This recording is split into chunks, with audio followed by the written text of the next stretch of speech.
Welcome my dear students. In the last class we have learned about command line arguments, right? Now we are going to be learning variable length arguments. As we know what is the command line argument, now we are going to be learning variable length arguments. Okay? A feature that simplified the creation of a method that require a variable number of argument. So this kind of concept is very implemented by using the methods. Variable length arguments can be implemented in your methods. Okay, let us see how it will be developed. This feature is called varargs. Simplified method of method creation of a method implementation is called as variable length arguments. This feature is called as varargs. This feature is called as varargs, where you are passing number of unlimited arguments to a method. Okay, so if you want to supply unlimited number of parameters or arguments to a method, then you are going to be using the concept of variable length argument. Short form is varargs. A method that take a variable number of argument is called a variable arbitrary method or simply varchar methods. So suppose if I am using n arguments in a method, so I have to define, right? Instead of specifying n arguments, then I can simply specify this kind of variable length arguments. Okay, so ಇದನ್ನು ನಾವು ಹೆಚ್ಚು ಅರ್ಥ ಮಾಡ್ಕೊಳ್ಬೇಕಂತ ಹೇಳಿದ್ರೆ ನಿಮ್ಮ method concept ನ use ಮಾಡಬೇಕು. Methods ನಲ್ಲಿ ನಾವು n ಆರ್ಗ್ಯುಮೆಂಟ್ಸ್ ನ ಸಪ್ಲೈ ಮಾಡಬಹುದು. n ಆರ್ಗ್ಯುಮೆಂಟ್ಸ್ ನ ಸಪ್ಲೈ ಮಾಡಬೇಕಾದ್ರೆ ನಾವು n ಆರ್ಗ್ಯುಮೆಂಟ್ ಲಿಸ್ಟ್ ಅನ್ನು ಡಿಫೈನ್ ಮಾಡಬೇಕು. ಹೌದಾ? ಆ n ಆರ್ಗ್ಯುಮೆಂಟ್ ಲಿಸ್ಟ್ ಅನ್ನು ನಾವು ಸ್ಪೆಸಿಫೈ ಮಾಡೋದಕ್ಕಿಂತ ಅದನ್ನು ಶಾರ್ಟ್ ಫಾರ್ಮ್ ಆಗಿ ನಾವು ಮಾಡಬೇಕಾಗಿದ್ರೆ ಈ ವೇರಿಯಬಲ್ ಲೆಂತ್ ಆರ್ಗ್ಯುಮೆಂಟ್ಸ್ ಕಾನ್ಸೆಪ್ಟ್ ಅನ್ನ ಯೂಸ್ ಮಾಡ್ತೀವಿ. ಓಕೆ, ಸೊ ಅದನ್ನ ಇಲ್ಲಿ ಹೇಳ್ತಾ ಇದ್ವಿ, simply variable args method. Okay, yes, the parameter list for a varargs method is not fixed but rather variable in length. So whatever the parameter list we are using in the method is not fixed for your varargs. ಅದನ್ನೇ ಇಲ್ಲಿ ಹೇಳ್ತಾ ಇದ್ವಿ, ನೀವು ಎಷ್ಟೇ arguments ನ ಅಥವಾ ಎಷ್ಟೇ parameters ನ ನೀವು ಪಾಸ್ ಮಾಡಬಹುದು, ಅದಕ್ಕೇನು ಫಿಕ್ಸ್ ಆಗಿ ಇರೋದಿಲ್ಲ. Okay, that is why it is called as variable in length, right? Thus a varargs method can be a take a variable number of argument varargs basics. Yes, so ಅದಕ್ಕೆ ನಿಮ್ಮ varargs method ಏನಾಗುತ್ತೆ, ಇಲ್ಲಿ vararg method ಅಂತ ಹೇಳ್ತಾ ಇದ್ವಿ. ಈ vararg method ನ ನಾವು ಐಡೆಂಟಿಫೈ ಮಾಡಬೇಕು. ಇದನ್ನ ಐಡೆಂಟಿಫೈ ಮಾಡಬೇಕಾಗಿದ್ರೆ ಈ method variable number of arguments ತಗೊಳುತ್ತೆ. ನೀವು ಎಷ್ಟು ಸಪ್ಲೈ ಮಾಡ್ತಿರೋ ಅಷ್ಟು ಆರ್ಗ್ಯುಮೆಂಟ್ ಆಗಿ ತಗೊಳುತ್ತೆ. ಎಷ್ಟು ಆರ್ಗ್ಯುಮೆಂಟ್ ಸಪ್ಲೈ ಮಾಡ್ತಾ ಇದ್ರೋ ಅಷ್ಟು ಆರ್ಗ್ಯುಮೆಂಟ್ ಆಗಿ ತಗೊಳುತ್ತೆ. ಓಕೆ, ಇದನ್ನ ಇನ್ನೂ ಹೆಚ್ಚಿನಾಗಿ ಐಡೆಂಟಿಫೈ ಮಾಡಬೇಕಾಗಿದ್ರೆ ಈ ಕಾನ್ಸೆಪ್ಟ್ ನ ನಾವು ನೋಡಬೇಕು. Where are basics. Let us see here. The variable length argument is specified by 3 periods. ನೀವು n ನಂಬರ್ ಆಫ್ ಆರ್ಗ್ಯುಮೆಂಟ್ಸ್ ನಿಮ್ಮ ಮೆಥಡ್ ಗೆ ಪಾಸ್ ಮಾಡಬೇಕಂತ ಹೇಳಿದ್ರೆ that variable length argument is specified by 3 periods in a method. So ಈ variable argument concept ನ ನಿಮ್ಮ method ನಲ್ಲಿ implement ಮಾಡ್ತಾ ಇದ್ರೆ ನೀವೇನ್ ಮಾಡ್ಬೇಕಂತ ಹೇಳ್ತಾ ಇದ್ದಾರೆ, ನಿಮ್ಮ ಮೆಥಡ್ ನಲ್ಲಿ ಈ ರೀತಿಯ 3 ಡಾಟ್ ಯೂಸ್ ಮಾಡಬೇಕಾಗುತ್ತೆ ಅಂತ ಹೇಳ್ತಾ ಇದ್ದಾರೆ. For example, here is how to write a method called VA test that takes variable number of argument. So ಇಲ್ಲಿ ಒಂದು ಎಕ್ಸಾಂಪಲ್ ಪ್ರೋಗ್ರಾಮ್ ಹೇಳ್ತಾ ಇದ್ದಾರೆ. ಆ ಪ್ರೋಗ್ರಾಮ್ ನಲ್ಲಿ ನಾವು ಈ ವೇರಿಯಬಲ್ ಲೆಂತ್ ಆರ್ಗ್ಯುಮೆಂಟ್ಸ್ ಹೇಗೆ ಯೂಸ್ ಮಾಡಿದೀವಿ ಅನ್ನೋದನ್ನ ನಾವು ತಿಳ್ಕೊಳ್ಳೋದು, ಐಡೆಂಟಿಫೈ ಮಾಡಬಹುದು. Okay, yes, let us see this sample program. This sample program demonstrate variable length argument. Now let us see what is the name of the class. The name of the class is varargs, right? ಇದರಲ್ಲಿ first ನಾವು ಒಂದು method ಬರಿತಾ ಇದೀವಿ. What is the method? VA test. That's return type is void and also its method is static. Please make a note. Okay, VA test ಅನ್ನೋದು name of the method. Its return type is void and it is a static. ಇಲ್ಲಿ ನೀವು method declaration ಮಾಡುವಾಗ ಇಲ್ಲಿ observation ಮಾಡಬಹುದು. Int ಅಂತ start ಮಾಡಿ ನಾವೇನ್ ಮಾಡಿದೀವಿ, ಇಲ್ಲಿ ಡಾಟ್ ಡಾಟ್ ಡಾಟ್ ವಿ ಅಂತ ಕೊಟ್ಟಿದ್ದೀವಿ. ಓಕೆ, ಅದನ್ನೇ ಇಲ್ಲಿ ವೇರಿಯಬಲ್ ಲೆಂತ್ ಆರ್ಗ್ಯುಮೆಂಟ್ಸ್ ಅಂತ ಹೇಳ್ತೀವಿ. ವೇರಿಯಬಲ್ ಲೆಂತ್ ಆರ್ಗ್ಯುಮೆಂಟ್ ಸ್ಪೆಸಿಫೈ ಮಾಡಬೇಕಾದ್ರೆ ಮೆಥಡ್ಸ್ ನಲ್ಲಿ ಈ ರೀತಿಯಲ್ಲಿ ತಗೊಳ್ತೀವಿ. ಈ ರೀತಿಯಲ್ಲಿ ತಗೊಳ್ಳೋದ್ರಿಂದ ಏನಾಗುತ್ತೆ, ನೀವು ಎಷ್ಟು ಆರ್ಗ್ಯುಮೆಂಟ್ಸ್ ಅಪ್ಲೈ ಮಾಡ್ತೀರೋ ಅಷ್ಟಕ್ಕೆ ತಗೊಳುತ್ತೆ. Okay, yes, so this is the general declaration and general specification of variable length argument, right?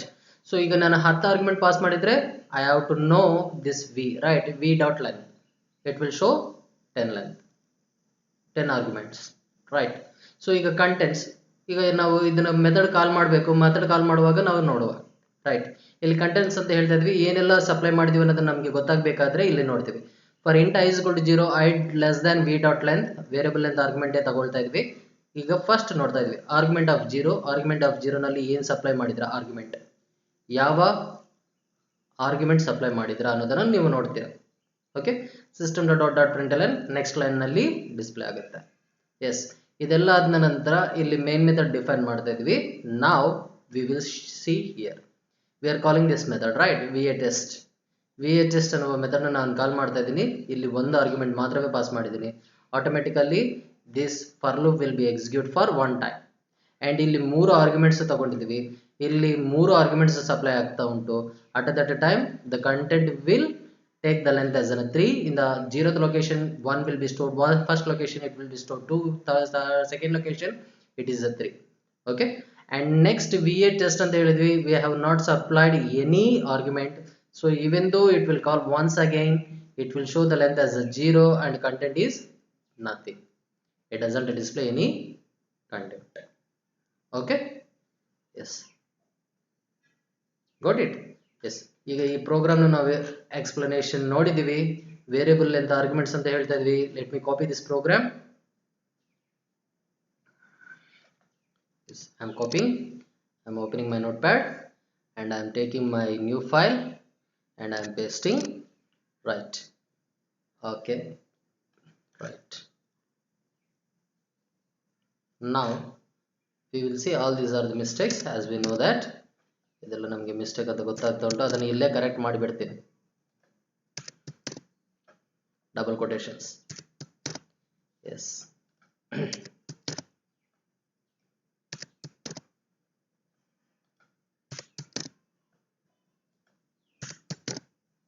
Okay, no problem, right? Yes. Now I am saving this with varargs. ಇಲ್ಲಿ ಅಬ್ಸರ್ವೇಷನ್ ಮಾಡಿ, ಮೆಥಡ್ನ ನಾವು static ಆಗಿ declare ಮಾಡಿದ್ದಕ್ಕೆ object create ಮಾಡ್ದಲ್ಲ, directly we are calling that method. ಇದು ಇದೇ ಕ್ಲಾಸ್ನಲ್ಲಿ ಮಾಡಿದ್ದೀವಿ ಮೇನ್ ಮೆಥಡ್. ಸೇಮ್ ಕ್ಲಾಸ್ನಲ್ಲಿ ಮೇನ್ ಮೆಥಡ್ ಉಂಟು. ಬೇರೆ ಕ್ಲಾಸ್ನಲ್ಲಿ ಆಗಿದ್ರೆ ನೀವು ಒಂದು ಮೆಥಡ್ ಯೂಸ್ ಮಾಡಿ ಮಾಡಬೇಕಾಗತ್ತೆ. ಸರಿ, ಇನ್ನೊಂದು ವೇರಿಯಬಲ್ ಡಿಕ್ಲೇರ್ ಮಾಡಿ ಆ ವೇರಿಯಬಲ್ ಇಂದ ನೀವು ಈ ಮೆಥಡ್ನ ಕಾಲ್ ಮಾಡಬೇಕಾಗತ್ತೆ. Okay, yes. ನಾವು save it with varargs basic. Sorry, I have not copied. First I am copying this varargs, copied, and then ensuring that I am saving in my right directory. I am saving, paste it dot java. I am saving. Okay, yes. Afterwards we have to take our command prompt. How to take the command prompt? Go to the start button, right click, run, and type cmd and ok. Command prompt will become, and log out from the default directory and log into your required directory, that is jdk 1.4 bin. Right, now compile java c. What is the name of the program? Varargs. Right, v capital and a capital dot java. Yes, you are identifying this much of an error.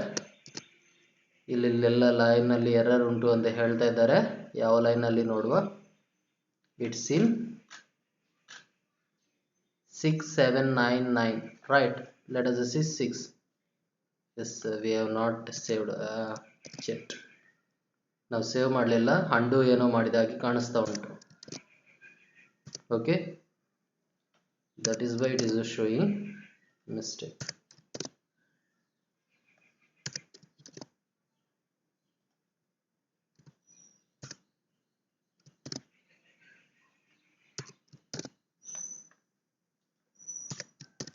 Yes, let me save and come here and let me clear the screen once again. cls, let me compile ಮಾಡಿದ್ರೆ ಇನ್ನು 7 ಉಂಟು. ಇಲ್ಲೇನೋ mistake ಆಯ್ತು. Class, okay, line number 2, line number 5. line number 2.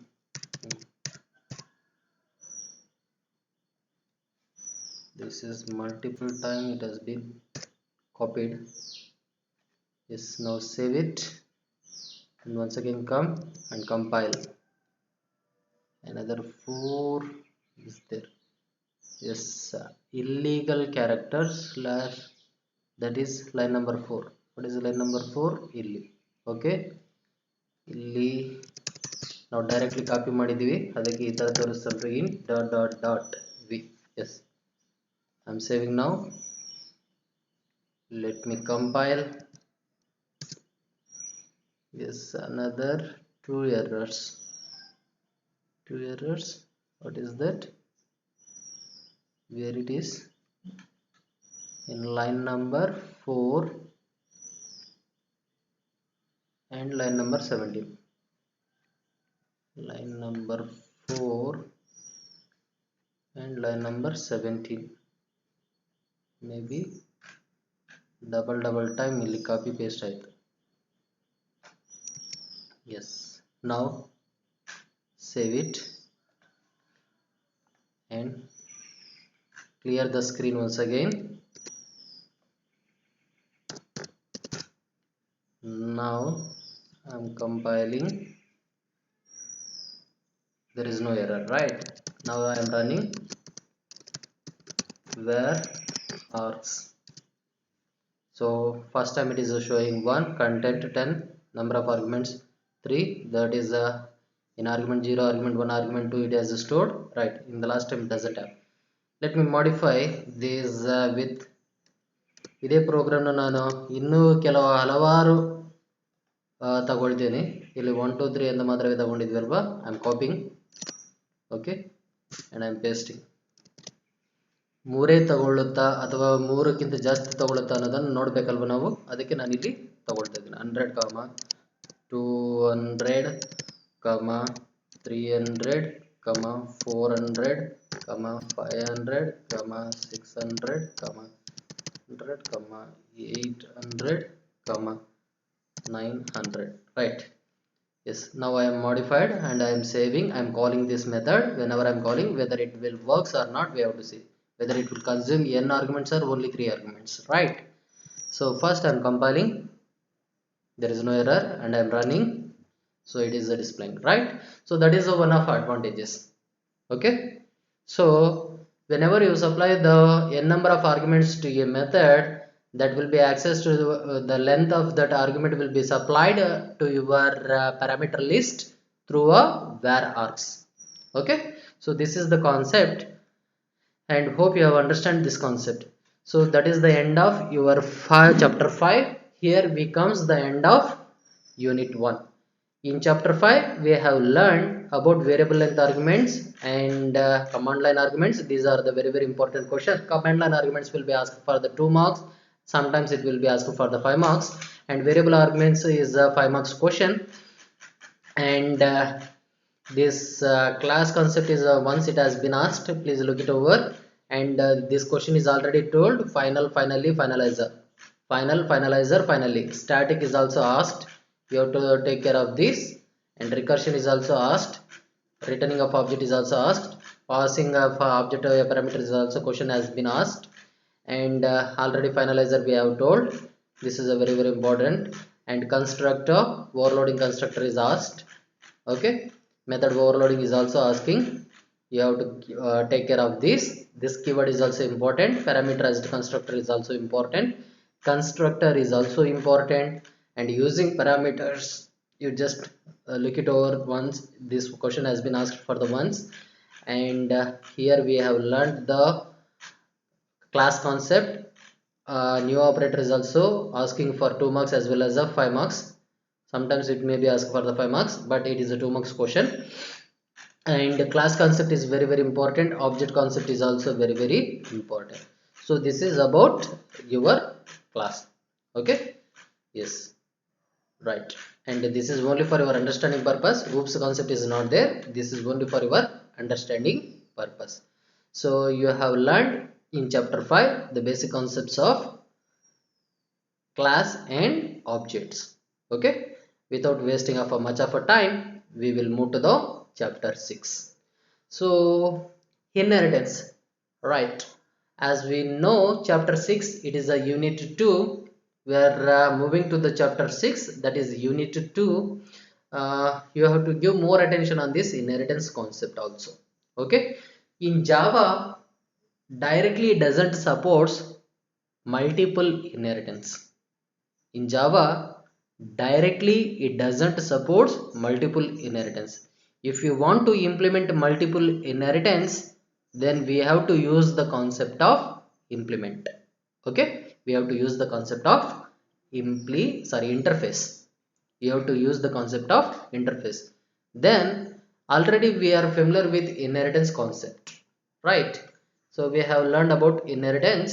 Let us see what is the uh, basics of an inheritance. Java class can be reused in several ways. Once you have written any class, that class can be make the reusage, right? Reusability. As we know, what is a reusability? In Java, new class can be created reusing the property of existing one.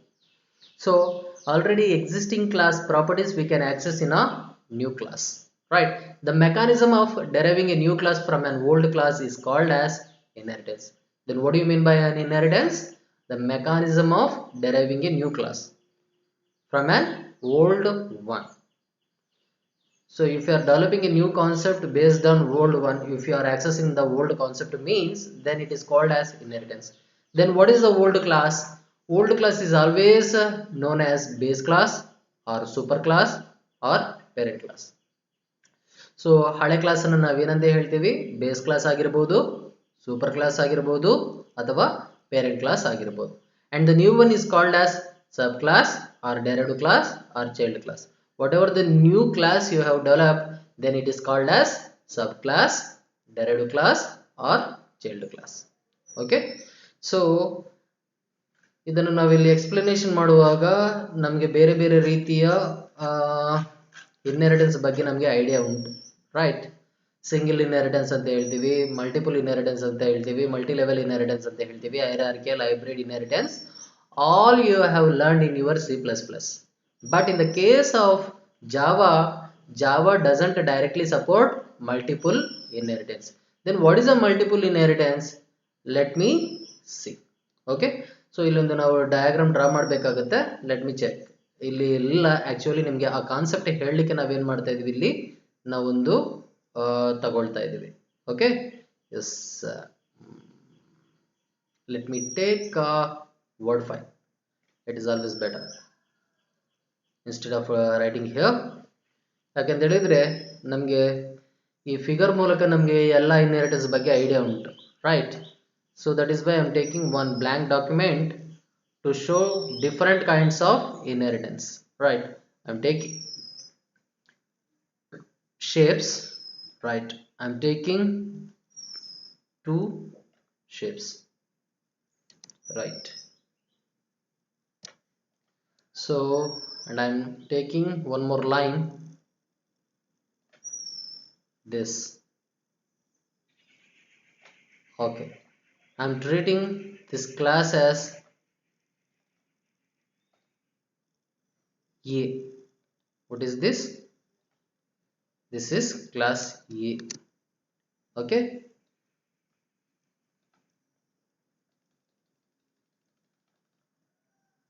this is class A and this is class B. So by looking this, we can simply identify this is the single level inheritance. ಹೇಗೆ ನಾವು single level inheritance ಅಂತ ಹೇಳ್ತೀವಿ? Okay, so ಈ arrow mark ನೋಡ್ಬೋದು. This is a class A and this is a class B. So the class B is a derived class, class A is base class.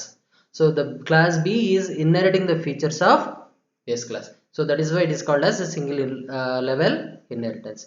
ಇದೇ ನಾವು ಈಗ multi level inheritance ಅಂತ ಹೇಳ್ತೀವಿ. Multi level inheritance ಅಂತ ಹೇಳಿದ್ರೆ ಏನು?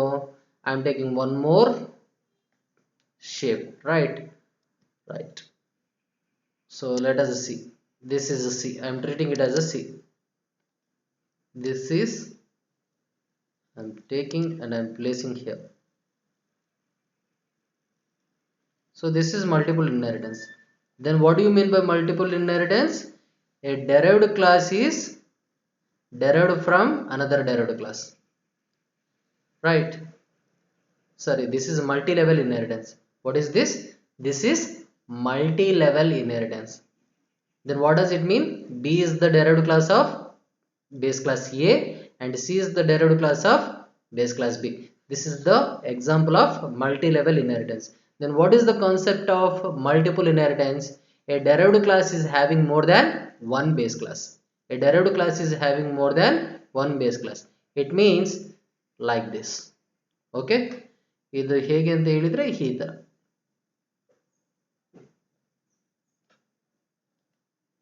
Let us see here.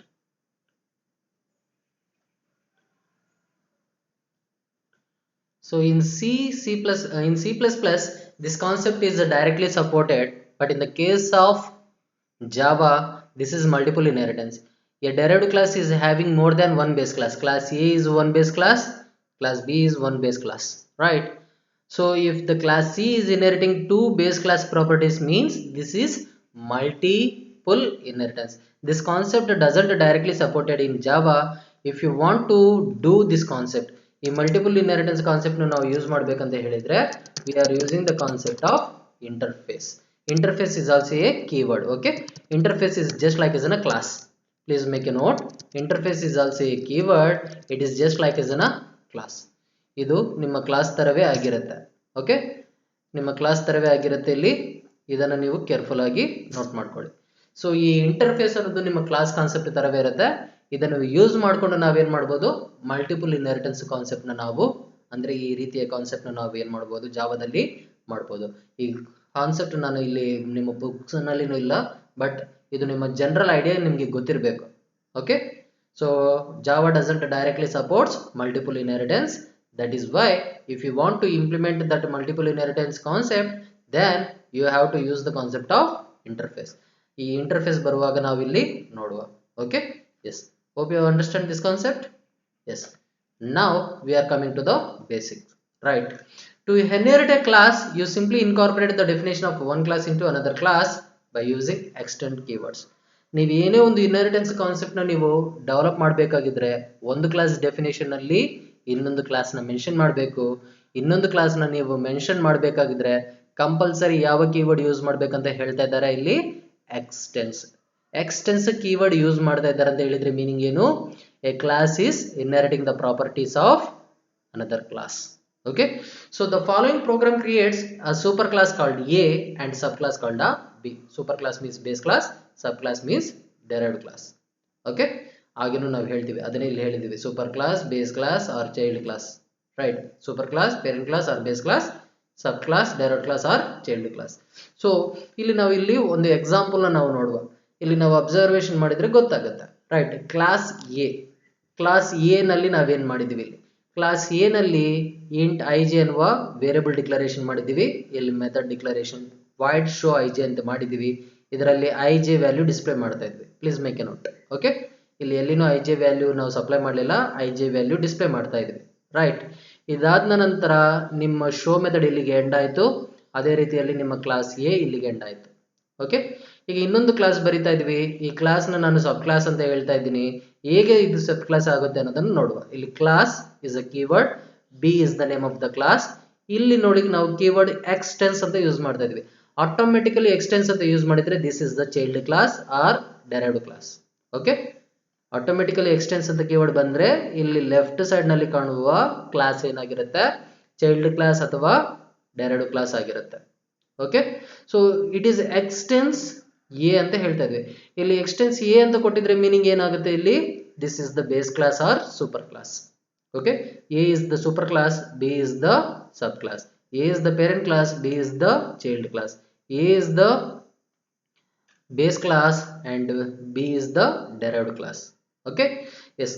ಈಗ ಅಂದ್ರೆ ಆಟೋಮೆಟಿಕಲಿ ಏನು, ಬಿ ಎನ್ನುವ ಕ್ಲಾಸ್ ಈ ಕ್ಲಾಸ್ ನಲ್ಲಿರುವ ಎಲ್ಲಾ ವೇರಿಯಬಲ್ ನ ಎಲ್ಲಾ ಮೆಥಡ್ಸ್ ನ ಆಕ್ಸೆಸ್ ಮಾಡುತ್ತೆ. ಓಕೆ, ಇಲ್ಲಿ ವೇರಿಯಬಲ್ ನ ಆಕ್ಸೆಸ್ ಮಾಡುತ್ತೆ, ಈ ಮೆಥಡ್ ನ ಆಕ್ಸೆಸ್ ಮಾಡುತ್ತೆ. ಇಲ್ಲಿ ಇಂಟ್ ಕೆ ಅಂತ ಕೊಟ್ಟಿದ್ವಿ, ವಾಯ್ಡ್ ಶೋಕೆ, ಶೋಕೆ ನಲ್ಲಿ ಕೆ ವೇರಿಯಬಲ್ ಮಾತ್ರವೇ ಡಿಸ್ಪ್ಲೇ ಮಾಡ್ತಾ ಇದ್ವಿ. ಇಲ್ಲಿ ಇನ್ನೊಂದು ಮೆಥಡ್ ತಗೊಳ್ತಾ ಇದ್ದೀವಿ ಕ್ಲಾಸ್ ಬಿ ಅಲ್ಲಿ, that is void sum. Void sum ನಲ್ಲಿ ನೋಡಿ ನಾವೇನ್ ಮಾಡ್ತಾ ಇದ್ವಿ, ಐ ವ್ಯಾಲ್ಯೂ ಡಿಸ್ಪ್ಲೇ ಮಾಡ್ತಾ ಇದ್ವಿ, ಜೆ ವ್ಯಾಲ್ಯೂ ಡಿಸ್ಪ್ಲೇ ಮಾಡ್ತಾ ಇದ್ವಿ ಅಂಡ್ ಕೆ ವ್ಯಾಲ್ಯೂನು ಡಿಸ್ಪ್ಲೇ ಮಾಡ್ತಾ ಇದ್ವಿ. So I plus J plus K value display ಮಾಡ್ತಾ ಇದ್ವಿ, ಬಟ್ ಎಲ್ಲಿ ಸಪ್ಲೈ ಮಾಡಿದೀವಿ ಅನ್ನೋದಕ್ಕೆ ಮಾತ್ರ ಇಲ್ಲಿ ಗೊತ್ತಾಗ್ತಾ ಇಲ್ಲ. ಸೊ ಈಗ ನಾವೇನ್ ಮಾಡಿದ್ವಿ, ಇಲ್ಲಿ ವಾಯ್ಡ್ ಸಮ್ ಮೆಥಡ್ ಕ್ಲೋಸ್ ಮಾಡಿದ್ದೀವಿ, ಇಲ್ಲಿಗೆ ಕ್ಲಾಸ್ ಬಿ ಎಂಡ್ ಮಾಡಿದ್ವಿ. ಬಟ್ ನಾವಿಲ್ಲಿ ಕೇರ್ಫುಲ್ ಆಗಿ ಅಬ್ಸರ್ವೇಷನ್ ಮಾಡಿದ್ರೆ ಕ್ಲಾಸ್ ಎ ನಲ್ಲಿನೂ ಕ್ಲಾಸ್ ಬಿ ನಲ್ಲಿನೂ ಮೇನ್ ಮೆಥಡ್ ಇಲ್ಲ. ಓಕೆ, ಕ್ಲಾಸ್ ಎ ನಲ್ಲಿನೂ ಕ್ಲಾಸ್ ಬಿ ನಲ್ಲಿನೂ ಮೇನ್ ಮೆಥಡ್ ಇಲ್ಲ. ಸೊ ಅದಕ್ಕೆ ನಾವೇನ್ ಮಾಡ್ತಾ ಇದೀವಿ, ಇನ್ನೊಂದು ಕ್ಲಾಸ್ ಬರಿತಾ ಇದ್ವಿ. The name of the class I am treating as simple inheritance. Simple inheritance ಅಂತ ಹೇಳಿ ನಾನು ಕೊಟ್ಟಿದ್ದೀನಿ.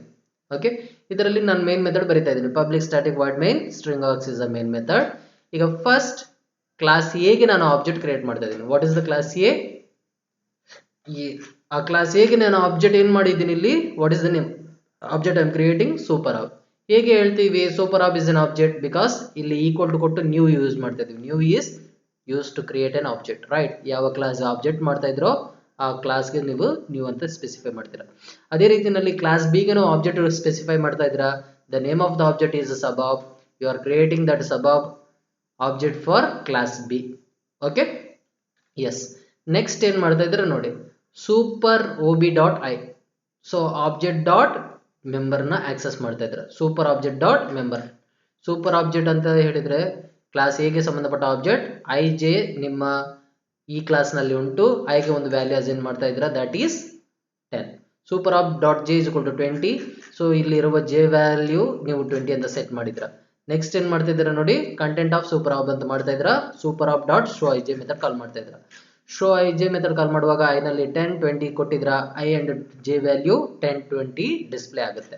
ಓಕೆ, ಸೊ ಇದಾದ ನಂತರ ನೆಕ್ಸ್ಟ್ ಏನ್ ಮಾಡ್ತಾ ಇದ್ರ ನೋಡಿ, ಈಗ ನೀವು ಸಬ್ ಆಬ್ಜೆಕ್ಟ್ ಇಂದ ಐ ಜೆ ವ್ಯಾಲ್ಯೂ ಕೊಡ್ತಾ ಇದ್ರ. Okay, so this is the derived class object. Derived class object dot I value is to 7.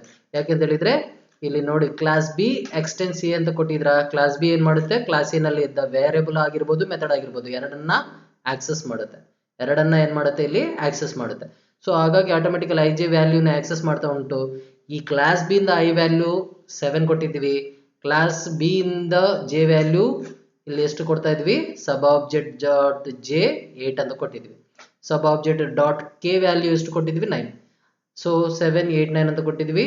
ಈಗ show I J method call ಮಾಡಬೇಕು. ಯಾಕೆ ಅಂತ ಹೇಳಿದ್ರೆ I J is exist, this variables I J are exist in class A but not in class B, but class B is inheriting the class A. Got it? That is why ij value display ಮಾಡಬೇಕಂತ ಹೇಳಿದ್ರೆ ಈ method ನ ಕಾಲ್ ಮಾಡಬೇಕು. ಯಾವುದರಿಂದ ಕಾಲ್ ಮಾಡಬೇಕು, ಈ class object ಇಂದ ಕಾಲ್ ಮಾಡಬೇಕು. ಈ ಕ್ಲಾಸ್ ನ object sub object dot show I J ಅಂತ ಕಾಲ್ ಮಾಡುವಾಗ I value will be displayed 7 and j value will be displayed 8. ಅದೇ ರೀತಿಯಲ್ಲಿ ಸಬ್ ಆಬ್ಜೆಕ್ಟ್ ಡಾಟ್ ಶೋ ಕೆ ಅಂತ ಕಾಲ್ ಮಾಡಿದ್ರೆ ಏನಾಗುತ್ತೆ, ಕೆ ವ್ಯಾಲ್ಯೂ ಡಿಸ್ಪ್ಲೇ ಆಗುತ್ತೆ, ದಟ್ ಮೇ ಬಿ 10. ಸೊ ಇದೆಲ್ಲ ಆದ ನಂತರ ಇಲ್ಲಿ ಸಮ್ ಮೆಥಡ್ ಕಾಲ್ ಮಾಡಿದ್ರೆ 7 plus 8 plus 10 that will be displayed that value. Okay, 7 plus 8 plus 9. So ಆ ವ್ಯಾಲ್ಯೂನ ನೀವು ಕಾಲ್ ಮಾಡ್ತಾ ಇದ್ದೀರಾ. ಅದೆಲ್ಲ ಆದ ನಂತರ ಸಮ್ ಆಬ್ಜೆಕ್ಟ್ ನ ಕಾಲ್ ಮಾಡಿದ್ರೆ ಸಮ್ ಆಬ್ಜೆಕ್ಟ್ ವ್ಯಾಲ್ಯೂ ಡಿಸ್ಪ್ಲೇ ಆಗ್ಬಹುದು. ಓಕೆ, ಇಲ್ಲಿ ನಾವು ಡಿಸ್ಪ್ಲೇ ಮಾಡಲಿಲ್ವಾ, ಸಮ್ ಆಫ್ ಇದನ್ನ ಮಾಡಿ. ಎಸ್, ಇಲ್ಲಿ ಡಿಸ್ಪ್ಲೇ ಮಾಡಬೇಕು. ಇಲ್ಲಿ ಡಿಸ್ಪ್ಲೇ ಮಾಡಿದ್ರೆ ಮಾತ್ರವೇ, ಸಾರಿ ಇಲ್ಲಿ ಡೈರೆಕ್ಟ್ಲಿ ಕಾಲ್ ಮಾಡಿ ಇದನ್ನ ಮಾಡ್ತಾ ಇದ್ರ. ಕಾಲ್ ಮಾಡುವಾಗ ಏನಾಗ್ತಾ ಉಂಟು, ಇಲ್ಲಿ ವ್ಯಾಲ್ಯೂ ರಿಟರ್ನ್ ಆಗುವ ಸಾಧ್ಯತೆ ಉಂಟು. ಇಲ್ಲಿ ರಿಟರ್ನ್ ಇಲ್ಲ, ಡೈರೆಕ್ಟ್ಲಿ ಡಿಸ್ಪ್ಲೇ ಆಗುತ್ತೆ. Okay, let us see this simple example. ಇಲ್ಲಿ ನಿಮ್ಗೆ ಅರ್ಥ ಆಗ್ತಾ ಉಂಟು ಅಂತ ಅನ್ಕೊಳ್ತಾ ಇದ್ದೀನಿ. ಅರ್ಥ ಆಗದೆ ಹೋದ್ರೆ immediately ask me. Okay, control C, I am copying, I am taking new file and pasting, and I am copying this content. Yes, I am copying. So ಹೇಗೆ ಸೇವ್ ಮಾಡಬೇಕು ಈ ಫೈಲ್, ನೀವು ಎಷ್ಟೇ ಕ್ಲಾಸ್ ಬರೀರಿ, ಯಾವ ಕ್ಲಾಸ್ಗೆ ಮೇನ್ ಮೆಥಡ್ ಉಂಟೋ ಆ ಮೇನ್ ಮೆಥಡ್ ಕ್ಲಾಸ್ನೇ ತಗೊಳ್ಬೇಕು. This is simple inheritance. I am copying and I am saving. While I am saving, ensuring that I am storing in right folder. So ಇದು ಕಂಪಲ್ಸರಿ ಆಗಿರುತ್ತೆ. ಡಾಟ್ ಜಾವಾ ಸೇವ್ ಮಾಡ್ತೀರಾ, right? ಇಲ್ಲಿಗೆ command ಪ್ರಾಂಪ್ಟ್ಗೆ ಬರ್ತಾ ಇದ್ದೀರಾ. Let me clear the screen. I hope it is displaying, right? ನಾವು compile Java C simple inheritance dot java. There is no error. Java simple inheritance. So first super object ಇಂದ ನೀವು assign ಮಾಡಿರುವ value 1020 display ಆಗ್ತಾ ಉಂಟು. Sub object ಇಂದ super object ನಲ್ಲಿರುವ ij ವ್ಯಾಲ್ಯೂನ ನೀವು 78 ಇಂದ ಅಸೈನ್ ಮಾಡಿದ್ರಾ. ಸಬ್ ಆಬ್ಜೆಕ್ಟ್ ನಲ್ಲಿ ಡಿಕ್ಲೇರ್ ಮಾಡಿರುವ k ವ್ಯಾಲ್ಯೂಗೆ ನೀವು 9 ಅಸೈನ್ ಮಾಡಿದ್ರಾ. Sum value i plus j plus k value is 24 ಆಗಿರುತ್ತೆ. ಓಕೆ, ಸೊ ಈ ರೀತಿಯಲ್ಲಿ ನೀವೇನ್ ಮಾಡಬಹುದು, ಇನ್ಹೆರಿಟೆನ್ಸ್ ಕಾನ್ಸೆಪ್ಟ್ ನ ಬರಿಬಹುದು. Right, this is your simple program. Right, let us see in this program what you have done. The general form of a class declaration that inherits a superclass is shown here. So ಇಲ್ಲಿ ನಾವು syntax ನೋಡಬೇಕು. ಏನು syntax? Inheritance concept ಮಾಡ್ತಾ ಇದ್ರೆ syntax ಏನು ಅನ್ನೋದನ್ನ ನಾವು ನೋಡ್ತಾ ಇದ್ವಿ. Class is a keyword, sub class name. ಇಲ್ಲಿ ಮೇಲೆ ಪ್ರೋಗ್ರಾಮ್ ನಲ್ಲಿ ನೀವು ಅಬ್ಸರ್ವೇಷನ್ ಮಾಡಿದ್ರೆ class B is the sub class name and extends compulsory extends keywords ಇರಬೇಕು ಅಂಡ್ ಸೂಪರ್ ಕ್ಲಾಸ್ ನೇಮ್. ಮೇಲೆ ನೀವು ನೋಡಿರುವ ಪ್ರೋಗ್ರಾಮ್ ನಲ್ಲಿ ಸೂಪರ್ ಕ್ಲಾಸ್ ಯಾವುದು? Class A. ಯಾಕೆ? ಕ್ಲಾಸ್ ಬಿ ಏನ್ ಮಾಡ್ತಾ ಉಂಟು, ಸೂಪರ್ ಕ್ಲಾಸ್ ನ ಎಲ್ಲಾ ಫೀಚರ್ಸ್ ನ ವೇರಿಯಬಲ್ ನ ಆಕ್ಸೆಸ್ ಮಾಡ್ತಾ ಉಂಟು, ಮೆಥಡ್ ನ ಆಕ್ಸೆಸ್ ಮಾಡ್ತಾ ಉಂಟು. Okay, member access and inheritance. Here the body of the class. ನೀವು ನೋಡಿದ್ರ ಕ್ಲಾಸ್ ಬಿ ನಲ್ಲಿ ಬಾಡಿ ಇರುತ್ತೆ, ಹೇಗೆ ಆಕ್ಸೆಸ್ ಆಗ್ತಾ ಉಂಟು ಅನ್ನೋದನ್ನ ಆಬ್ಜೆಕ್ಟ್ ಕ್ರಿಯೇಟ್ ಮಾಡಿ ಆಬ್ಜೆಕ್ಟ್ ಮುಖಾಂತರ ನೀವು ಆಕ್ಸೆಸ್ ಮಾಡಿ ನೋಡಿದ್ರ ಲಾಸ್ಟ್ ಪ್ರೋಗ್ರಾಮ್ ಅಲ್ಲಿ. ಸೊ ಅದನ್ನ ಇಲ್ಲಿ ಹೇಳಿದೀವಿ. Although a subclass includes all the member of its superclass, it cannot access those member of the superclass that have been declared as private. So ಇಲ್ಲಿ ನಾವು ಏನೇ ಒಂದು ಬಾಡಿನಲ್ಲಿ ಕ್ಲಾಸ್ ಬಿ ನಲ್ಲಿ ನಾವು ಕ್ಲಾಸ್ ಏನೇ ಆಕ್ಸೆಸ್ ಮಾಡ್ಬೇಕಂತ ಹೇಳಿದ್ರೆ ಎಲ್ಲವನ್ನೂ ನಾವು ಆಕ್ಸೆಸ್ ಮಾಡ್ಲಿಕ್ಕೆ ಆಗಲ್ಲ. ಎಲ್ಲವನ್ನೂ ಅಂತ ಹೇಳಿದ್ರೆ ನೀವು ಯಾವುದೇ ಒಂದು ವೇರಿಯಬಲ್ ನ ಪ್ರೈವೇಟ್ ಅಂತ ಡಿಕ್ಲೇರ್ ಮಾಡಿದ್ರೆ, as we know private, public and protected access modifier. Private, public and protected access modifiers. Right, private means you are unable to access outside of the class. Private means you are unable to access outside of the class. The value or the variable will be accessed within the class. For example, ಇಲ್ಲಿ ನೀವು ಈ class A ನಲ್ಲಿ ಇದ್ದ value ನ private ಅಂತ ಮಾಡಿದ್ರೆ class A ಗೆ ಸಂಬಂಧಪಟ್ಟ ಆಬ್ಜೆಕ್ಟ್ ಮಾತ್ರವೇ ಆಕ್ಸೆಸ್ ಮಾಡ್ಲಿಕ್ಕೆ ಆಗುತ್ತೆ. ಕ್ಲಾಸ್ ಎ ಗೆ ಸಂಬಂಧಪಟ್ಟ ಆಬ್ಜೆಕ್ಟ್ ಮಾತ್ರವೇ ಆಕ್ಸೆಸ್ ಮಾಡ್ಲಿಕ್ಕೆ ಆಗುತ್ತೆ. ಅದನ್ನೇ ನಾವು ಇಲ್ಲಿ ಹೇಳಲಿಕ್ಕೆ ಇಷ್ಟಪಡ್ತಾ ಇದ್ವಿ. Okay, that is your private. ಅದನ್ನೇ ಇಲ್ಲಿ ನಾವು ಒಂದು ಸ್ಟೇಟ್ಮೆಂಟ್ ಕೊಟ್ಟಿದ್ದೀವಿ. Got it? Yes. Now in a class hierarchy, private member remain private to their class. This program contains an error and will not compile. ನೀವು ಈ ಪ್ರೋಗ್ರಾಮ್ ಇಲ್ಲಿ ಕೊಟ್ಟಿದೀವಿ, ಈ program ನ ನೀವು ಮಾಡಿ ನೋಡ್ಬೇಕಂತ ನೋಡಿದ್ರೆ ಇಲ್ಲೇ ಆಕ್ಸೆಸ್ ಆಗಲ್ಲ ಅಂತ ಹೇಳ್ತಾ ಇದ್ದಾರೆ. Let us C how. Class A int I ಅಂತ ಕೊಟ್ಟು ತಗೊಂಡಿದ್ವಿ ಕ್ಲಾಸ್ ಎ ನಲ್ಲಿ. ಇಲ್ಲಿ ಇಂಟ್ ಜೆ ನ ನಾವು ಪ್ರೈವೇಟ್ ಆಗಿ ತಗೊಂಡಿದ್ವಿ. We are treating the variable J as private. It is unable to access outside of the class. Right, void set I J method ತಗೊಂಡಿದ್ವಿ. Int X comma int Y. I ನಲ್ಲಿ X value assign ಮಾಡ್ತಾ ಇದ್ವಿ, J ನಲ್ಲಿ Y value assign ಮಾಡ್ತಾ ಇದ್ವಿ. Next we are, ಇಲ್ಲಿಗೆ ನಿಮ್ಮ method end ಆಯ್ತು, ಇಲ್ಲಿಗೆ ನಿಮ್ಮ ಕ್ಲಾಸ್ ಎ ಎಂಡ್ ಆಯ್ತು. ಓಕೆ, ಇಲ್ಲಿ ಕ್ಲಾಸ್ ಬಿ ಎಕ್ಸ್ಟೆನ್ಸ್ ಎ ಅಂತ ಕೊಡ್ತಾ ಇದ್ವಿ. ಇಲ್ಲೇ ಆಲ್ರೆಡಿ ಕಮೆಂಟ್ ನಲ್ಲಿ ಕೊಟ್ಟಿದ್ವಿ ನೋಡಿ. A's J is not accessible. A is accessible, but the variable J is not accessible because it is private. Okay, int total ಅನ್ನುವ ವೇರಿಯಬಲ್ ತಗೊಂಡಿದ್ವಿ ಕ್ಲಾಸ್ ಬಿ ನಲ್ಲಿ. Some ಮಾಡ್ತಾ ಇದ್ರ, ಸಮ್ ಮಾಡುವಾಗ ಟೋಟಲ್ ನಲ್ಲಿ I plus J. You can access the I value, but you are unable to access the J value because it is treated as a private. Okay, so ಇಲ್ಲಿ ನೀವು ನಿಮ್ಮ main method ಮಾಡಿ ನಿಮ್ಮ class B ಗೆ object create ಮಾಡಿದಿರಾ, pass ಮಾಡ್ತಾ ಇದ್ದೀರಾ, 10-12 pass ಆಗುತ್ತೆ, but ಇಲ್ಲಿ ಎಕ್ಸಿಕ್ಯೂಟ್ ಆಗಲ್ಲ, ಸಮ್ ಅನ್ನೋದು ಆಗಲ್ಲ. ಓಕೆ, ಮೋರ್ ಓವರ್ ಈ ಪ್ರೋಗ್ರಾಮ್ ನಾವು ಮಾಡ್ಬೇಕಂತ ನೋಡಿದ್ರೇನೆ ಎರರ್ ಬರುತ್ತೆ. It doesn't compiles. Okay, let me see. I will copy this program. We will see once. Okay, yes, I am copying and taking the notepad, new file and paste. Right, now what is the name of the file? access.java. While saving, ensure that you are storing in right directory. Right, access.java. Okay, now take your command prompt. Already I have opened cls. Okay, now compile javac access.java. While compiling, it is showing, please make a note, while compiling it is showing. So J as private access in A. J ಅನ್ನುವ variable ಗೆ ಯಾವ access ಉಂಟು ಅಂತ ಹೇಳ್ತಾ ಇದ್ದಾರೆ, private access ಉಂಟು ಅಂತ ಹೇಳ್ತಾ ಇದ್ದಾರೆ. Okay, total is equal to I plus J, error J is not accessible here ಅಂತ ಹೇಳಿ ನಾವು ಏನು ಕಮೆಂಟ್ ಕೊಟ್ಟಿದೀವೋ ಅದು ಆಲ್ರೆಡಿ ಆಟೋಮೆಟಿಕಲಿ ಅಲ್ಲಿ ಡಿಸ್ಪ್ಲೇ ಆಗ್ತಾ ಉಂಟು. It is showing as an error. Okay, got it? Yes, clear? So you are unable to access outside of the class by the private members. So that is the concept. Now we are moving to the next concept, constructor and inheritance. Constructor and inheritance. Yes, constructor and inheritance. As we know, what is a constructor? A constructor is a special method type which can be constructor is a special method type which can be initialized whenever an object of a class is created, right? So ಅದನ್ನ ಇಲ್ಲಿ ಹೇಳ್ತಾ ಇದ್ವಿ, ಆ constructor method ನ ನಾವು inheritance ನಲ್ಲಿ ಹೇಗೆ use ಮಾಡೋದು. The constructor for the superclass construct the superclass portion of the object and the constructor of the subclass construct the subclass part. So ನಿಮ್ಮ ಸೂಪರ್ ಕ್ಲಾಸ್ ನಲ್ಲಿನೂ ನೀವು ಕನ್ಸ್ಟ್ರಕ್ಟರ್ ಯೂಸ್ ಮಾಡಿದ್ರೆ super class constructor ಆಗಿರುತ್ತೆ, ಸಬ್ class ನಲ್ಲಿನೂ constructor method use ಮಾಡಿದ್ರೆ ಸಬ್ class constructor ಆಗಿರುತ್ತೆ. This make sense because superclass has no knowledge of or access any element in a subclass. So ಈ ರೀತಿಯ ತಗೊಳ್ಳೋದರಿಂದ ನಮ್ಗೆ ಏನಾಗುತ್ತೆ ಅಂತ ಹೇಳಿದ್ರೆ ಸೂಪರ್ ಕ್ಲಾಸ್ ಕನ್ಸ್ಟ್ರಕ್ಟರ್ ಅದಕ್ಕೆ ಐಡಿಯಾ ಇರೋದಿಲ್ಲ, ಸೂಪರ್ ಕ್ಲಾಸ್ ಮಾತ್ರವೇ ಆಕ್ಸೆಸ್ ಮಾಡ್ತಾ ಉಂಟು ಅಂತ ಅನ್ಕೊಳ್ಳುತ್ತೆ. ಬಟ್ ನೀವು ಇನ್ಹೆರಿಟೆನ್ಸ್ ಮಾಡಿದ್ರೆ ಸಬ್ ಕ್ಲಾಸ್ ಇಂದನೂ ನಾವೇನ್ ಮಾಡ್ಬೋದು, ಸೂಪರ್ ಕ್ಲಾಸ್ ನ ಕನ್ಸ್ಟ್ರಕ್ಟರ್, ಚೈಲ್ಡ್ ಕ್ಲಾಸ್ ಇಂದನೂ ನಾವೇನ್ ಮಾಡ್ಬೋದು, ಪೇರೆಂಟ್ ಕ್ಲಾಸ್ ಕನ್ಸ್ಟ್ರಕ್ಟರ್ ಆಕ್ಸೆಸ್ ಮಾಡ್ಬೋದು, ಡೆರೈವ್ಡ್ ಕ್ಲಾಸ್ ಇಂದನೂ ನಾವು ಬೇಸ್ ಕ್ಲಾಸ್ ಕನ್ಸ್ಟ್ರಕ್ಟರ್ ನ ಆಕ್ಸೆಸ್ ಮಾಡ್ಬೋದು. ಓಕೆ, ಸೊ ಅದನ್ನ ಇಲ್ಲಿ ಹೇಳ್ತಾ ಇದ್ವಿ. ದಸ್ their construction must be separate. So super class ನ ಕನ್ಸ್ಟ್ರಕ್ಟರ್ ಸೂಪರ್ ಕ್ಲಾಸ್ ನಲ್ಲೇ ಇರಬೇಕು, ಸಬ್ ಕ್ಲಾಸ್ ನ ಕನ್ಸ್ಟ್ರಕ್ಟರ್ ಸಬ್ ಕ್ಲಾಸ್ ನಲ್ಲೇ ಇರಬೇಕು, ಅದರ ಸಪರೇಟ್ ಆಗಿ ಇರಬೇಕು ಅಂತ ಹೇಳ್ತಾ ಇದ್ದಾರೆ. ಸೊ ಇದನ್ನು ನಾವು ಅರ್ಥ ಮಾಡ್ಕೊಳ್ಳಿಕ್ಕೆ ಇಲ್ಲೊಂದು ಪ್ರೋಗ್ರಾಮ್ ಕೊಟ್ಟಿದ್ದಾರೆ, ಈ ಪ್ರೋಗ್ರಾಮ್ ಕೇರ್ಫುಲ್ ಆಗಿ ನೀವು ಅರ್ಥ ಮಾಡ್ಕೊಳ್ಬೇಕು.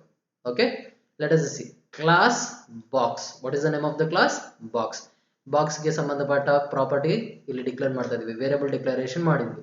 ಆಸ್ ವಿ ನೋ, ಈ ರೂಮ್ ನ ನಿಮ್ಮ ಬಾಕ್ಸ್ ನಲ್ಲಿ ಎಕ್ಸ್ಪ್ಲೈನ್ ಮಾಡಿ ಅಂತ ಹೇಳಿದ್ರೆ you have to take length, width, depth. Length into height into depth. Okay, width, height and depth ಅಂತ ಹೇಳ್ತಾ ಇದ್ದಾರೆ. ಅರ್ಥ ಆಯ್ತಾ? ಈ ಮೂರು ಪ್ರಾಪರ್ಟೀಸ್ ನ ತಗೊಳ್ತೀವಿ. ಇದಾದ ನಂತರ ಇಲ್ಲಿ ಕನ್ಸ್ಟ್ರಕ್ಟರ್ ತಗೊಳ್ತಾ ಇದೀವಿ. ನೋಡಿ, ಇದನ್ನ ಕನ್ಸ್ಟ್ರಕ್ಟರ್ ಅಂತ ಹೇಳಿ ಹೇಗೆ ಹೇಳ್ತೀವಿ, ಕ್ಲಾಸ್ ಹೆಸರು ಏನುಂಟು ಅದೇ ಹೆಸರಿನಲ್ಲಿ ನೀವು ಮೆಥಡ್ ಡಿಕ್ಲೇರ್ ಮಾಡಿದ್ರೆ ಅದನ್ನ ಕನ್ಸ್ಟ್ರಕ್ಟರ್ ಅಂತ ಹೇಳ್ತೀವಿ. ಇಲ್ಲಿ ಬಾಕ್ಸ್ ಓಬಿ ಅಂತ ಹೇಳ್ತಾ ಇದ್ವಿ. So what you are passing, you are supplying object as a argument, object as parameter. Okay, you are passing the object as parameter to this constructor. Next ಇಲ್ಲಿ declare ಮಾಡಿರುವ width ಗೆ ನೀವೇನ್ ಮಾಡ್ತಾ ಇದ್ದೀರಾ, object ಮುಖಾಂತರ ವಿಡ್ತ್ ವ್ಯಾಲ್ಯೂ ಕೊಡ್ತಾ ಇದ್ದೀರಾ. Height ಗೆ ನೀವು ಆಬ್ಜೆಕ್ಟ್ ಮುಖಾಂತರ ಹೈಟ್ ವ್ಯಾಲ್ಯೂ ಕೊಡ್ತಾ ಇದ್ದೀರಾ. ಡೆಪ್ತ್ ಗೆ ನೀವು ಆಬ್ಜೆಕ್ಟ್ ಮುಖಾಂತರ ಡೆಪ್ತ್ ವ್ಯಾಲ್ಯೂ ಕೊಡ್ತಾ ಇದ್ದೀರಾ. got it? So you are supplying the object means through this object you can able to access these values, right? Object ಮುಖಾಂತರ ಈ ವ್ಯಾಲ್ಯೂನ ಆಕ್ಸೆಸ್ ಮಾಡ್ಬೋದಲ್ವಾ, ಅದನ್ನ ಇಲ್ಲಿ ಕೊಟ್ಟಿದ್ದಾರೆ. ಇಲ್ಲಿ ಆಬ್ಜೆಕ್ಟ್ ನೇ ನಾವು ಪ್ಯಾರಾಮೀಟರ್ ಆಗಿ ಕನ್ಸ್ಟ್ರಕ್ಟರ್ ಗೆ ಪಾಸ್ ಮಾಡ್ತಾ ಇದ್ವಿ. ಓಕೆ, ನೆಕ್ಸ್ಟ್ ಇಲ್ಲಿ ಇನ್ನೊಂದು ಕನ್ಸ್ಟ್ರಕ್ಟರ್ ತಗೊಂಡಿದ್ದಾರೆ. ಈ ಕನ್ಸ್ಟ್ರಕ್ಟರ್ ನಲ್ಲಿ ನೋಡಿ, ಬಾಕ್ಸ್ ಡಬಲ್ ಡಬ್ಲ್ಯೂ ಡಬಲ್ ಹೆಚ್ ಡಬಲ್ ಡಿ, ಇಲ್ಲಿ ಮೂರು ಆರ್ಗ್ಯುಮೆಂಟ್ ಏನ್ ತಗೊಂಡಿದ್ರು, ಸಾರಿ ಮೂರು ವೇರಿಯಬಲ್ ಏನ್ ತಗೊಂಡಿದ್ದಾರೋ ಆ ಮೂರು ವೇರಿಯಬಲ್ ಗೆ ರಿಲೆವೆಂಟ್ ಆಗಿ ಆರ್ಗ್ಯುಮೆಂಟ್ ತಗೊಂಡಿದೀವಿ. ವಿಡ್ತ್ ಅನ್ನುವ ವೇರಿಯಬಲ್ ಗೆ ಡಬ್ಲ್ಯೂ, ಹೈಟ್ ಅನ್ನುವ ವೇರಿಯಬಲ್ ಗೆ ಹೆಚ್, ಡೆಪ್ತ್ ಅನ್ನುವ ವೇರಿಯಬಲ್ ಗೆ ಡಿ ತಗೊಂಡಿದ್ವಿ. ನೆಕ್ಸ್ಟ್ ಇನ್ನೊಂದು ಕನ್ಸ್ಟ್ರಕ್ಟರ್ ತಗೊಳ್ತಾ ಇದೀವಿ. ಇಲ್ಲಿ default constructor, already we are familiar, ಇದರಲ್ಲಿ ಯಾವುದೇ ಒಂದು ಆರ್ಗ್ಯುಮೆಂಟ್ಸ್ ಇಲ್ಲ.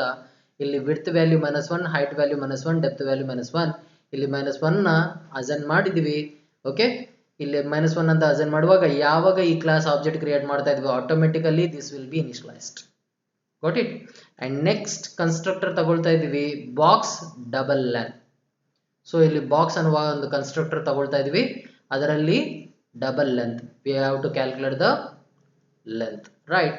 ಸೊ ಈ ಕನ್ಸ್ಟ್ರಕ್ಟರ್ ನಲ್ಲಿ ಏನ್ ಮಾಡ್ತಾ ಇದೀವಿ, ಇಲ್ಲಿ ವಿಡ್ತ್, ಹೈಟ್, ಡೆಪ್ತ್ ಗೆ ಇಲ್ಲಿ ಪಾಸ್ ಮಾಡುವ ಲೆಂತ್ ಆಬ್ಜೆಕ್ಟ್ ಲೆಂತ್ ಆರ್ಗ್ಯುಮೆಂಟ್ ನ ವ್ಯಾಲ್ಯೂ ಅಸೈನ್ ಮಾಡ್ತಾ ಇದ್ವಿ. ಈಗ ನಾವು ಏನ್ ಕ್ಯಾಲ್ಕುಲೇಟ್ ಮಾಡಬೇಕು, volume of the box calculate ಮಾಡಬೇಕು.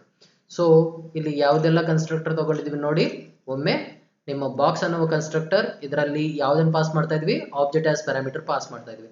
ಇಲ್ಲಿ ಬಾಕ್ಸ್ ಅನ್ನುವ ಇನ್ನೊಂದು ಕನ್ಸ್ಟ್ರಕ್ಟರ್, ಇಲ್ಲಿ ಮೂರು ಪ್ಯಾರಾಮೀಟರ್ ನ ತಗೊಂಡಿದ್ದೀವಿ. Parameterized constructor. ಇಲ್ಲಿ ಬಾಕ್ಸ್ ಅನ್ನುವ ಕನ್ಸ್ಟ್ರಕ್ಟರ್ ತಗೊಂಡಿದ್ವಿ, ಇದು ಡಿಫಾಲ್ಟ್ ಕನ್ಸ್ಟ್ರಕ್ಟರ್, ರೈಟ್. ಅಂಡ್ ಇಲ್ಲಿ ಇನ್ನೊಂದು ಬಾಕ್ಸ್ ಅನ್ನುವ ಕನ್ಸ್ಟ್ರಕ್ಟರ್ ತಗೊಂಡಿದ್ವಿ, ಇಲ್ಲಿ ಪ್ಯಾರಾಮೀಟರೈಸ್ಡ್ ಕನ್ಸ್ಟ್ರಕ್ಟರ್. ಇಲ್ಲಿ ಇದೇ ಕಾನ್ಸೆಪ್ಟ್ ನಿಮ್ಮ ಓವರ್ಲೋಡಿಂಗ್ ಕನ್ಸ್ಟ್ರಕ್ಟರ್ನು ಆಗಿರುತ್ತೆ. ಓಕೆ, ನೆನಪಿಟ್ಕೊಳ್ಳಿ. ಈಗ ಡಬಲ್ ವಾಲ್ಯೂಮ್ ಇದೆಲ್ಲ ನಿಮ್ಮ ಕ್ಲಾಸ್ ಬಾಕ್ಸ್ ನಲ್ಲೇ ಮಾಡ್ತಾ ಇದ್ವಿ. So this is area of a box, volume of a box. Okay, that volume of a box is we have to calculate width into height into depth. Width into height into depth ನೀವು calculate ಮಾಡಿದ್ರೆ volume of a box ಬರುತ್ತೆ. ಯಾರು ಕಾಲ್ ಮಾಡಿದ್ರೆ ಅವರಿಗೆ value return ಆಗುತ್ತೆ. ಇಲ್ಲಿ volume end ಆಯ್ತು, ಇಲ್ಲಿಗೆ ನಿಮ್ಮ ಕ್ಲಾಸ್ ಬಾಕ್ಸ್ ಎಂಡ್ ಆಯ್ತು.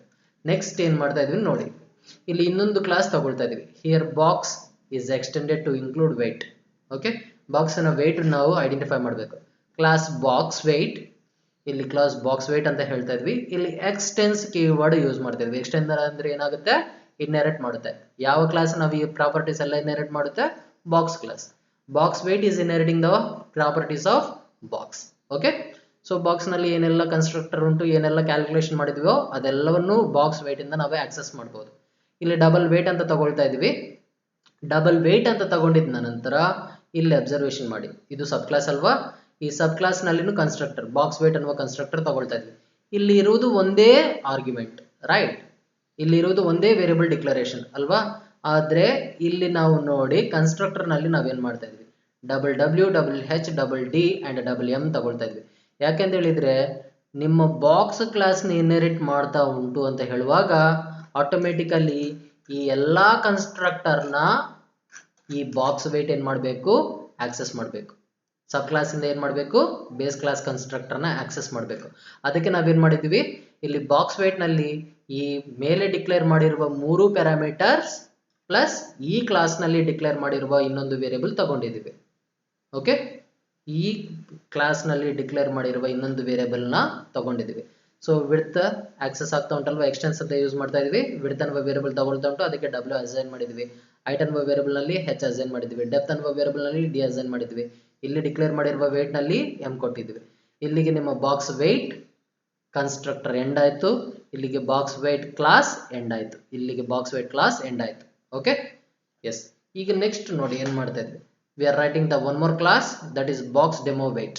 Box demo weight ಇದರಲ್ಲಿ main method ಉಂಟು, that is public static void main. ಈಗ box weight, please observe here, what is this box weight? Child class ಅಲ್ವಾ. ಅದಕ್ಕೆ ಆಬ್ಜೆಕ್ಟ್ ಕ್ರಿಯೇಟ್ ಮಾಡ್ತಾ ಇದ್ದೀರಾ. ಆಬ್ಜೆಕ್ಟ್ ಕ್ರಿಯೇಟ್ ಮಾಡುವಾಗನೇ ಈ ಪ್ಯಾರಾಮೀಟರ್ಸ್ ಅಪ್ಲೈ ಮಾಡಬೇಕು. ಯಾಕೆ, ಕನ್ಸ್ಟ್ರಕ್ಟರ್ ಉಂಟು. This is a constructor, right. So constructor is a special method type which is initialized whenever an object is created. Object create ಮಾಡುವಾಗನೇ initialization ಮಾಡಬೇಕು. ಇಲ್ಲಿ ಈ 3 ವ್ಯಾಲ್ಯೂಸ್ ಅಪ್ಲೈ ಮಾಡ್ತಾ ಇದ್ದಾರೆ, 10, 20, 15, 34.3. ಇದೆಲ್ಲ ಇಲ್ಲಿ 3ಗೆ ಸಪ್ಲೈ ಆಗುತ್ತೆ. ಇಲ್ಲೆಲ್ಲ ಆಕ್ಸೆಸ್ ಆಗುತ್ತೆ. ಇಲ್ಲಿ ಆಕ್ಸೆಸ್ ಆಗ್ತಾ ಉಂಟು ಅಂತ ಹೇಳಿದ್ರೆ ಇಲ್ಲೆಲ್ಲವನ್ನೂ ಇನಿಷಿಯಲೈಸೇಷನ್ ಮಾಡ್ತಾ ಇದೀವಿ. ಓಕೆ, ನಿಮ್ಮ ಬಾಕ್ಸ್ ಕ್ಲಾಸ್ ನಲ್ಲಿ ಇದ್ದ ಎಲ್ಲಾ ಕನ್ಸ್ಟ್ರಕ್ಟರ್ ಏನಾಗುತ್ತೆ, ಆಟೋಮೆಟಿಕಲಿ ಇನಿಷಿಯಲೈಸೇಷನ್ ಆಗುತ್ತೆ. Because class box weight inherits the property of box. ಅದನ್ನ ನೀವು ನೆನಪಿಟ್ಕೊಳ್ಳಿ. ನೆಕ್ಸ್ಟ್, ಈಗ ಅದೇ ಕ್ಲಾಸ್ಗೆ ಇನ್ನೊಂದು ಆಬ್ಜೆಕ್ಟ್ ಕ್ರಿಯೇಟ್ ಮಾಡ್ತಾ ಇದ್ದೀನಿ. ಸೊ ಆಬ್ಜೆಕ್ಟ್ ಕ್ರಿಯೇಟ್ ಮಾಡುವಾಗನೇ ಈ 4 ಪ್ಯಾರಾಮೀಟರ್ಸ್ ನಾವು ಸಪ್ಲೈ ಮಾಡ್ತಾ ಇದೀವಿ. ಆರ್ಗ್ಯುಮೆಂಟ್ಸ್ ಸಪ್ಲೈ ಮಾಡಲೇಬೇಕು. Automatically sub class constructor initialisation ಆಗುತ್ತೆ. ಸಬ್ ಕ್ಲಾಸ್ ಕನ್ಸ್ಟ್ರಕ್ಟರ್ ಇನಿಷಿಯಲೈಸೇಷನ್ ಆಗಿದ್ರೆ ಬೇಸ್ ಕ್ಲಾಸ್ ಕನ್ಸ್ಟ್ರಕ್ಟರ್ಸ್ ಎಲ್ಲ ಇನಿಷಿಯಲೈಸ್ ಆಗುತ್ತೆ. ಓಕೆ, ನೆಕ್ಸ್ಟ್ ನಾವೇನ್ ಮಾಡ್ತಾ ಇದ್ವಿ, ಡಬಲ್ ವಾಲ್ಯೂಮ್ ಅನ್ನುವುದು ಪ್ರಾಸೆಸ್ ಮಾಡಬೇಕು. ಸೊ ಪ್ರಾಸೆಸಿಂಗ್ ಆಗಿ ಒಂದು ವೇರಿಯಬಲ್ ತಗೊಂಡಿದೀವಿ. Volume is equal to my box one dot volume. Actually volume method box ನಲ್ಲಿ ಉಂಟು. ಇಲ್ಲಿ ಇನ್ಹೆರಿಟ್ ಮಾಡದಿದ್ದ ಕಾರಣಕ್ಕಾಗಿ ಏನಾಗ್ತಾ ಉಂಟು, ಇಲ್ಲಿಂದ ಪ್ರಾಸೆಸಿಂಗ್ ಆಗ್ತಾ ಉಂಟು. Return width into height into depth. So box 1 ನೀವು ಅಸೈನ್ ಮಾಡಿದ್ರ 10 ಇಂಟು 20 ಇಂಟು 15 ಸಪ್ಲೈ ಆಗುತ್ತೆ. 10 ಇಂಟು 20 200, 200 ಇಂಟು 15 ಸಮ್ ಎಷ್ಟು ವ್ಯಾಲ್ಯೂ ಬರ್ತಾ ಉಂಟು ಆ ವ್ಯಾಲ್ಯೂ ವಾಲ್ಯೂಮ್ ನಲ್ಲಿ ಸ್ಟೋರ್ ಆಗುತ್ತೆ. ಅದನ್ನ ನೀವು ಡಿಸ್ಪ್ಲೇ ಮಾಡ್ತಾ ಇದ್ರ. ಸೊ ಅದೆಲ್ಲ ಪ್ರಾಸೆಸಿಂಗ್ ಇಲ್ಲೇ ಆಗ್ತಾ ಉಂಟು. ಪ್ರಾಸೆಸಿಂಗ್ ಆಗಿ ರಿಟರ್ನ್ ಆಗ್ತಾ ಉಂಟು. ರಿಟರ್ನ್ ಆದ್ಮೇಲೆ ಇಲ್ಲಿಗೆ ಬರ್ತಾ ಉಂಟು. ಬಂದ ವ್ಯಾಲ್ಯೂ ಈ ವಾಲ್ಯೂಮ್ ನಲ್ಲಿ ಸ್ಟೋರ್ ಆಗ್ತಾ ಉಂಟು. ಅದನ್ನ ಡಿಸ್ಪ್ಲೇ ಮಾಡ್ತಾ ಇದ್ರ. ನೆಕ್ಸ್ಟ್ ವಾಲ್ಯೂಮ್ ನ ಕ್ಯಾಲ್ಕುಲೇಟ್ ಮಾಡಿದೀವಿ. ಈಗ ವೆಯ್ಟ್ ಅನ್ನು ಕ್ಯಾಲ್ಕುಲೇಟ್ ಮಾಡ್ಬೇಕಂತ ಅನ್ಕೊಳ್ಳಿ. System dot dot dot print L weight of my box ಕೊಡ್ತಾ ಇದ್ವಿ. My box 1 dot weight is 34.3. Weight ಎಷ್ಟು ಕೊಟ್ಟಿದೀವಿ, ಬಾಕ್ಸ್ 1 ಗೆ 34.3 ಕೊಟ್ಟಿದೀವಿ. ಓಕೆ, ಅದಾದ ನಂತರ ಇನ್ನೊಂದು ಅದೇ ವೇರಿಯಬಲ್ ತಗೊಳ್ತಾ ಇದೀವಿ. ಇನ್ನೊಂದು ಆಬ್ಜೆಕ್ಟ್ ನ ಆಕ್ಸೆಸ್ ಮಾಡ್ತಾ ಇದೀವಿ. My box 2 dot volume. So process ಆಗುತ್ತೆ 2 into 3 6 6 4 is 24. The volume of the box is 24 and the weight of box 2 is that is 0.076. So ಈ ರೀತಿಯಲ್ಲಿ ಎಕ್ಸಿಕ್ಯೂಟ್ ಆಗುತ್ತೆ. ಈ ಪ್ರೋಗ್ರಾಮ್ ನಲ್ಲಿ ನಾವೇನು ಅರ್ಥ ಮಾಡ್ಕೊಂಡಿದ್ದೀವಿ, ಕನ್ಸ್ಟ್ರಕ್ಟರ್ ಕಾನ್ಸೆಪ್ಟ್ ನಾವು ಇನ್ಹೆರಿಟೆನ್ಸ್ ನಲ್ಲಿ ಇಂಪ್ಲಿಮೆಂಟ್ ಮಾಡೋದು ಈಸಿ. ಕನ್ಸ್ಟ್ರಕ್ಟರ್ ಕಾನ್ಸೆಪ್ಟ್ ಅನ್ನ ಇನ್ಹೆರಿಟೆನ್ಸ್ ನಲ್ಲಿ ಮಾಡೋದು ಸುಲಭ. ಸೊ ಈ ಪ್ರೋಗ್ರಾಮ್ ನ ಕೇರ್ಫುಲ್ ಆಗಿ ಅರ್ಥ ಮಾಡ್ಕೊಳ್ಳಿ. ಇನ್ನು ಉಳಿದ ಎಲ್ಲಾ ಪ್ರೋಗ್ರಾಮ್ಸ್ ಇದರ ಬೇಸ್ ಆಗಿ ಇರುತ್ತೆ. ಓಕೆ, ಇದನ್ನೇ ಇರುತ್ತೆ ಅಂತ ಹೇಳ್ಬೋದು. So first I am copying, got it, copy ಮಾಡಿ ಎಕ್ಸ್ಪ್ಲೇನ್ ಮಾಡಿ ನೋಡುವ. ಅರ್ಥ ಆಯ್ತಾ? ಎಷ್ಟೇ ಕ್ಲಾಸ್ ಇರಲಿ ನಾವು ಯಾವ ಈ ಕ್ಲಾಸಿನಲ್ಲಿ ಸೇವ್ ಮಾಡಬೇಕು, ಯಾವ ಕ್ಲಾಸ್ಗೆ ಮೇನ್ ಮೆಥಡ್ ಉಂಟೋ ಆ ಮೇನ್ ಮೆಥಡ್ ಕ್ಲಾಸ್ ಅನ್ನ ಸೇವ್ ಮಾಡಬೇಕು. Right, what is the name of the main method class? Box demo box. Weight, I am copying and I am saving. While saving, ensure that you are storing in the right directory. Okay, ನಿಮ್ಮ right folder ನಲ್ಲಿ store ಮಾಡ್ತಾ ಇದ್ದೀರಾ ಅನ್ನೋದನ್ನ ನೀವು ensure ಮಾಡಬೇಕು. Box demo box wait.java save ಮಾಡಿದೀವಿ and I am taking command prompt already open ಮಾಡಿ ಇಟ್ಕೊಂಡಿದ್ದೀನಿ. Right, now we will compile. So java c, what is the name of the file? That is demo box wait. Demo box wait.java. Right, so compile ಮಾಡಿದೀವಿ. In case errors ಇದ್ರೆ error ತೋರಿಸುತ್ತೆ, ಅದನ್ನ ನಾವು rectify ಮಾಡಬೇಕು. Save ಮಾಡಿ ಮತ್ತೆ compile ಮಾಡಬೇಕು. there is no error. I am running java demo box wait. Right, so ಈ ರೀತಿಯಲ್ಲಿ ನಿಮ್ಮ ಔಟ್ಪುಟ್ ಡಿಸ್ಪ್ಲೇ ಆಗುತ್ತೆ. ಓಕೆ, ಎಸ್, ಈ ಕಾನ್ಸೆಪ್ಟ್ ನಿಮ್ಗೆ ಅರ್ಥ ಆಯ್ತು ಅಂತ ಅನ್ಕೊಳ್ತಾ ಇದ್ದೀನಿ. This is purely your inheritance concept. What is an inheritance? deriving a new class from an existing base class. Okay, ಈ ಇನ್ಹೆರಿಟೆನ್ಸ್ ಕಾನ್ಸೆಪ್ಟ್ ನಲ್ಲಿ ನಾವು ಕನ್ಸ್ಟ್ರಕ್ಟರ್ ನ ನಾವು ಇನ್ಹೆರಿಟ್ ಮಾಡಬಹುದು. ಬೇಸ್ ಕ್ಲಾಸ್ ಕನ್ಸ್ಟ್ರಕ್ಟರ್ ನ ನಾವೇನ್ ಮಾಡಬಹುದು, ಸಬ್ ಕ್ಲಾಸ್ ಕನ್ಸ್ಟ್ರಕ್ಟರ್ ನಲ್ಲಿನೂ ಆಕ್ಸೆಸ್ ಮಾಡಬಹುದು. ಆಕ್ಸೆಸ್ ಮಾಡಬೇಕಾದ್ರೆ ಬೇಸ್ ಕ್ಲಾಸ್ ನಲ್ಲಿ ಎಷ್ಟು ಆರ್ಗ್ಯುಮೆಂಟ್ಸ್ ಉಂಟೋ ಅಷ್ಟು ಆರ್ಗ್ಯುಮೆಂಟ್ಸ್ ನ ಇಲ್ಲಿ ತಗೊಳ್ಬೇಕಾಗತ್ತೆ. ಓಕೆ, ನಿಮ್ಮ ಕನ್ಸ್ಟ್ರಕ್ಟರ್ ನಲ್ಲಿ ಪಾಸ್ ಮಾಡುವಾಗ ಅಷ್ಟೇ ಆರ್ಗ್ಯುಮೆಂಟ್ಸ್ ಇರಬೇಕು. ಕ್ಲಿಯರ್? ಇದನ್ನು ಇನ್ನೂ ಹೆಚ್ಚಿನಗಾಗಿ ನಾವು ನೆಕ್ಸ್ಟ್ ಕ್ಲಾಸ್ ನಲ್ಲಿ ನೋಡುವ. Right, hope you understand this concept. We will meet in the next class.